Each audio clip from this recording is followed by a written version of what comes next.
What's up, guys? Boulevard the Fell-Handed here, bringing you the Art of the Leo 8. Here we are on Mountain Pass Summer. The greens occupy the southeast spawn. The reds occupy the northwest spawn. Typically, what I like to do in the leopard on this board is I like to go around and post up at H4. That way, anyone spotting in the corner there at E3, you can hit them, and you can even catch some people crossing over at, say, C4 when they try to go to the bridge. Maybe C3, excuse me. Either way, you can get rounds on target fairly early in the game, although the downside of this, some people are hip to this. They tend not to push up. You know, if they don't have a scout push up in that area where that rock is, you know, right there at, you know, D4, then you're not going to get shots.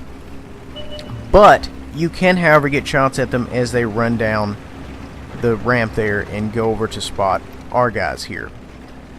Now, the only downside of this, I would say, actually there's two downsides. The first downside is that place is prime arty area. Arty can throw around over there more or less no matter where you're at, they can hit you. I've been hit multiple times here. I don't know where Artie has to set up. I'm not really that great of an Artie player.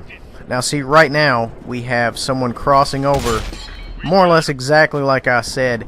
And the thing is, once they get down there, the only place they can go is towards you. Get at the bottom of the hill there. Or they can go over there and get in those rocks underneath the bridge. So you're in a very strong position here. The only downside is, if the reds really push this very hard, you have to get the hell out of there. Typically, where this AMX-30 is, that's a prime place to jump off right there. You just slide down the hill and go about your merry. And that's the thing. Sometimes, you know, back in the day, they used to push this flank like crazy. I mean, you could guarantee every heavy, every armored TD in the game would be right there. Not anymore. So now it's, you know, 50-50, what have you. The Leo, you know, any medium really is not a frontline tank. If you use it so, you're going to get the hell beat out of you for very little reward. I've seen some people pull it off occasionally. Even the really good ones have issues pulling it off reliably because primarily, you know, mediums just aren't built to withstand frontline combat. Sure, you know, the Russian mediums have good hull armor, but you're not going to block, you know, the big boy shots. And really nobody is. I mean, not even heavies, but still, you would have a better chance if you get the hell out of there. Take, for example, heavies. You know, the E100, 258 penetration, which is standard for your E5, is not going to do a lot to that thing unless you happen to hit, you know, the lower plate. If he's got the lower plate angled, you're just kind of out of luck. And that's where the 258 would really tend to wreck a medium tank. You know, so if you're there, you're going to be priority target, not the heavies. So right now we're using the Leo exactly how it's intended, as a sniper. Stay out of, you know, the 445 meters view range. Stay out of their view range and just lay rounds down range. Now, if you are around 400-ish and you fire the way I have this tank set up, you will not be spotted. So you have a little bit of a grace period there, a little bit of a leeway that you can do work and not be detected. You know, typically, I think if you just have a standard, you just run this thing bone stock, whatever, yes, you will probably most likely get spotted and then fired upon. But, you know, you have to use this tank to its full advantage. It's not a brawler. You know, it has the standoffish gun, and it recently had a firing rate buff, so you can do some work with it. I managed to convince this tank here to go with me and roll this heavy around the corner.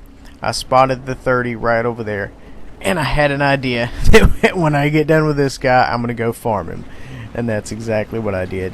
And, you know, you always want to take advantage of any situation like that. You know, be a damage hog if you can, if you can do it. You want all the damage, you want all the spotting, you want all the assists, you want everything.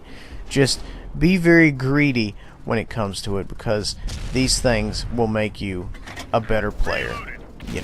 You'll have experience, how to shoot. I mean, just experience overall. Anything that gives you experience is a good thing. And so that's why I say, play as much as you can. Do whatever, do whatever it takes to win. And like in this situation right now, we're more or less, it's a very close race. And, I end up capping it out because I'm here for the win. And that's it. That's all I want. I'm here for the win. I want to do damage. I want to do things like that. We are going to cap here very shortly. The downside of this situation is there's not tons of cover. Of course, we can look at our tactical map, and we are more or less certain we're the only ones even near the cap. So you have to be very cautious. If you cap, you want to choose the right time to cap. You don't want to just cap when there are reds a couple 100 meters away. If they're on the other side of the board, yes. Now, do I condone capping? No, absolutely not. Farm and loser points, that's what it's called. But a win is a win.